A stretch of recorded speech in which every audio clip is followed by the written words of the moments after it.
2026년 2월 19일 서울중앙지방법원 417호 대법정 재판장의 목소리가 법정을 가득 채웁니다. 피고인 윤석열 무기징역을 선고합니다. 대한민국 헌정사상 전직 대통령이 내란 우두머리 혐의로 무기징역을 선고받은 순간입니다. 여러분, 여기서 질문 하나 드리겠습니다. 대통령은 헌법상 계엄을 선포할 수 있는 사람입니다. 헌법이 부여한 권한을 행사한 건데 어떻게 그게 내란이 되는 걸까요? 이 영상은 누가 옳고 그른지를 따지지 않습니다. 대신 이 질문에 답합니다. 대통령의 권한은 어디까지고 그 권한이 어떤 조건에서 범죄가 되는가? 그 시스템의 설계도를 펼쳐보겠습니다. 가상의 상황을 하나 그려보겠습니다. 이 상황 속 인물들은 모두 가상의 인물입니다. 어떤 나라의 대통령 A가 있습니다. 국회와 극심하게 대립 중입니다. 예산안이 삭감되고 탄핵안이 거론됩니다. 대통령 A는 결심합니다. 밤 10시 긴급 담화를 발표합니다. 국가 비상사태를 선포한다. 군인들이 국회로 출동합니다. 그런데 이 나라 헌법에는 이렇게 적혀 있습니다. 계엄은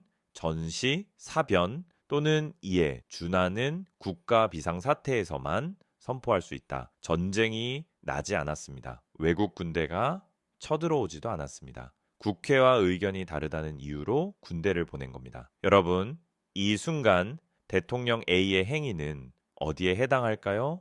헌법이 허용한 계엄권 행사일까요? 아니면 형법이 금지한 내란일까요? 답은 목적에 달려 있습니다. 형법 제87조는 이렇게 규정합니다. 국가 권력을 배제하거나 국헌을 문란하게 할 목적으로 폭동을 일으킨 자. 군대를 보낸 이유가 국회의 기능을 마비시키려는 것이었다면 그건 계엄이 아니라 내란입니다. 이 경계선이 이번 재판의 핵심이었습니다. 시간을 2024년 12월 3일로 돌려보겠습니다. 이날 밤 실제로 무슨 일이 벌어졌는지 타임라인을 따라가 봅니다. 밤 10시 25분 윤석열 대통령이 용산 대통령실에서 긴급 담화를 시작합니다. 국회는 범죄자 집단의 소굴이 됐고 입법 독재를 통해 자유민주주의 체제 전복을 기도하고 있다. 10시 28분 비상계엄을 선포합니다. 이 한마디가 대한민국을 뒤흔듭니다. 헌법 제77조가 규정한 계엄 선포 요건, 즉 전시, 사변 또는 이에 준하는 국가 비상사태가 존재하는지는 이 시점에서 이미 논쟁의 대상이었습니다. 10시 30분 계엄군 여러 명이 중앙선거관리위원회 과천청사에 진입합니다. 거의 동시에 육군 특수전사령부 병력이 국회를 향해 출동합니다. 여러분, 여기서 핵심적인 장면이 나옵니다. 군인들이 헬기에서 내리고 담장을 넘어 국회로 진입합니다. 관리자들과 몸싸움을 벌입니다. 재판부는 나중에 이 행위들 대부분을 폭동에 해당한다라고 판단합니다. 그러나 국회의원들이 움직이기 시작합니다. 야당 의원들은 물론이고 여당인 국민의힘 소속 의원 18명도 본회의장으로 향합니다. 12월 4일 새벽 1시 국회 본회의가 열립니다. 재석 190명,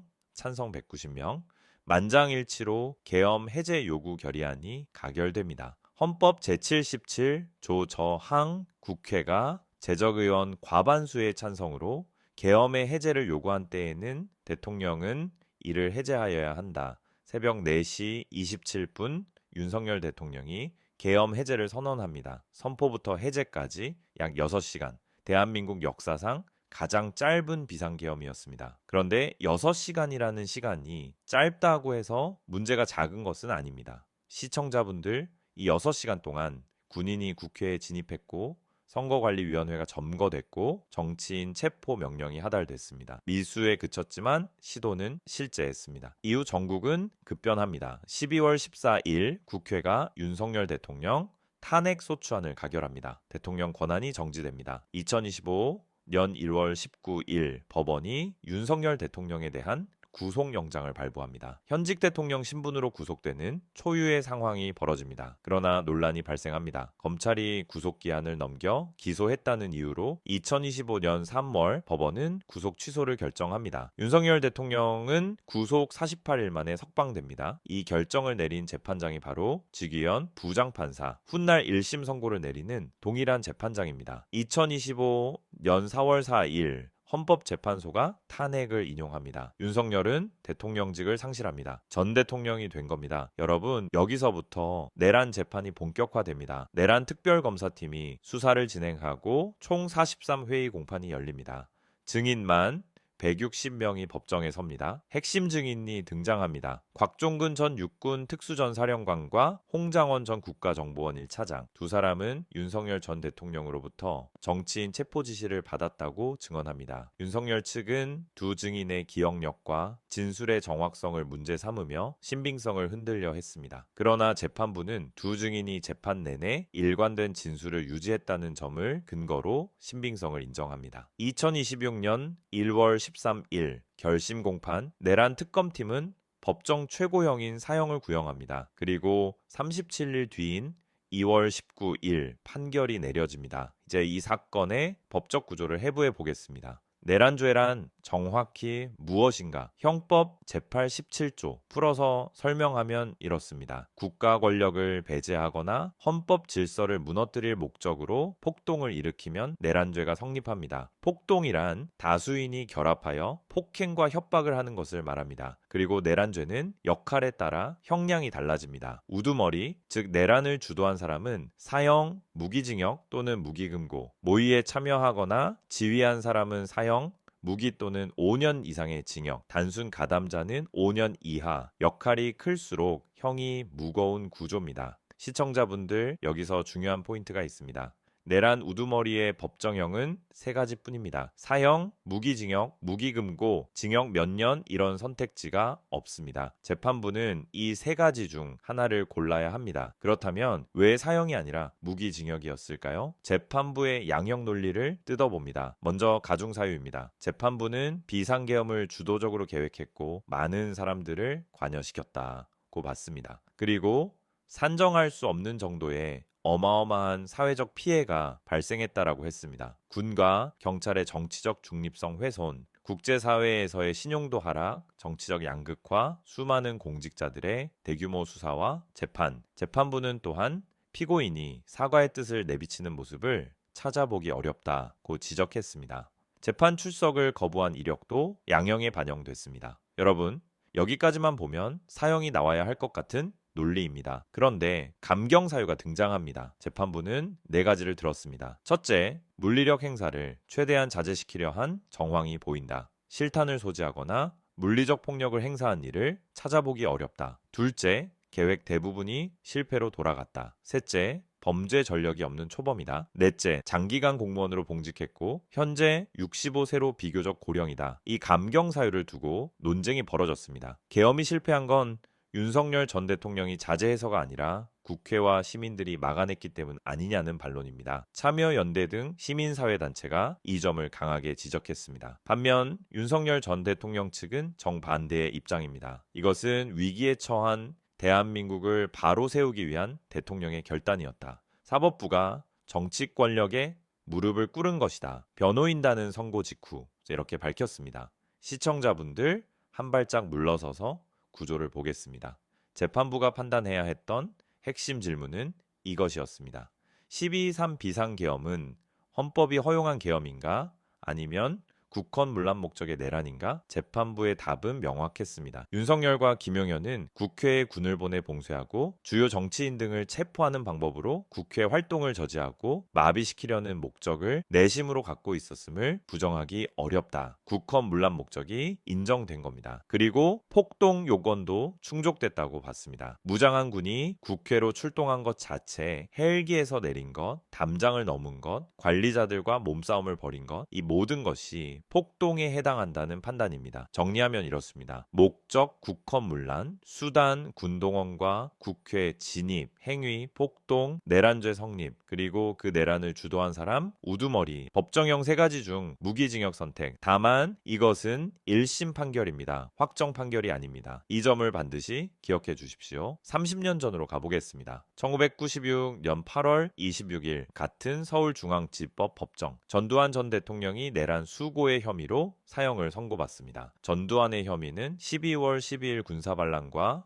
5월 17일 내란, 그리고 5월 18일 광주 민주화 운동 유혈 진압이었습니다. 군사 쿠데타에 성공해 실제로 집권했고 그 과정에서 시민이 희생됐습니다. 여러분, 같은 내란 우두머리 혐의인데 전두환은 1심 사형, 윤석열은 1심 무기징역입니다. 이 차이는 어디에서 올까요? 법원이 본 차이는 크게 두 가지입니다. 첫째, 내란의 결과입니다. 전두환의 경우 군사반란이 성공해 실제 정권을 장악했고 5.18 과정에서 인명피해가 발생했습니다. 윤석열의 경우 계엄이 6시간 만에 해제됐고 사망이나 중상 등 직접적 인명피해는 발생하지 않았습니다. 둘째, 물리력의 정도입니다. 전두환은 탱크와 실탄 사격까지 동원됐습니다. 윤석열의 경우 재판부가 물리력 행사를 자제시키려 한 정황을 인정했습니다. 다만 전두환도 2심에서 무기징역으로 감형됐고 대법원에서 무기징역이 확정된 뒤 1997년 12월 김영삼 대통령의 특별 사면으로 석방됐습니다. 복역 기간은 약 2년이 개월이었습니다. 역사는 반복될까요? 그것은 아직 아무도 모릅니다. 현재 상황을 정리합니다. 1심 선고가 끝났고 이제 항소심으로 넘어갑니다. 내란특검법에는 이른바 633 규정이 있습니다. 풀어서 설명하면 1심은 공소 제기일로부터 6개월 이내, 2심과 3심은 각각 직전 심급 선고일로부터 3개월 이내에 선고해야 한다라는 규정입니다. 1심 선고일이 2월 19일이니까 항소심은 5월 중으로 결론이 나와야 합니다. 서울고법에는 이미 내란전담 재판부가 형사 1부와 형사 12부로 지정됐고 2월 23일부터 가동됩니다. 시청자분들 항소심에서 어떤 변화가 있을 수 있을까요? 구조적으로 가능한 시나리오는 3가지입니다. 형량 유지, 감형, 또는 가중. 30년 전 전두환 사건에서는 1심 사형이 2심에서 무기징역으로 감형됐습니다. 이번에는 어떤 방향으로 갈지 항소심 재판부의 판단에 달려 있습니다. 항소심 이후 대법원까지 가면 이르면 2026년 8월에서 9월 사이에 최종 확정 판결이 나올 수 있습니다. 그리고 그 이후에는 사면이라는 또 다른 변수가 있습니다. 현재 국회에서 내란 사명 음지법이 논의되고 있지만 아직 통과되지 않은 상태입니다. 제도적으로 사면의 문은 열려 있습니다. 윤석열 전 대통령은 현재 내란 우두머리 혐의 외에도 체포방해, 평양 무인기 투입, 위증 등 총 7개의 재판을 받고 있습니다. 한덕수 전 국무총리는 내란 우두머리 방조로 1심에서 징역 23년을 선고받았습니다. 이 사건은 한 사람의 재판이 아니라 12.3 비상계엄이라는 사건 전체에 대한 사법적 판단이 동시다발적으로 진행되고 있는 것입니다. 정리하겠습니다. 대한민국 헌법은 대통령에게 계엄 선포권을 줬습니다. 동시에 그 권한이 헌법의 틀을 벗어나면 내란이 된다는 안전장치도 설계해 놓았습니다. 국회의 해제 요구권, 형법의 내란죄 규정, 사법부의 재판권. 이 모든 장치가 443일에 걸쳐 작동한 겁니다. 여러분, 이 영상에서 다룬 내용은 1심 판결 기준입니다. 항소심과 대법원 판결이 남아있고 최종 결론은 아직 나오지 않았습니다. 다만 한 가지는 분명합니다. 이 사건은 한 사람의 운명에 관한 이야기가 아니라 권력의 한계를 시스템이 어떻게 규정하고 어떻게 작동시키는가에 관한 이야기입니다. 구독과 좋아요는 이런 구조 분석 영상을 계속 만들 수 있는 힘이 됩니다. 국민 알 권리였습니다.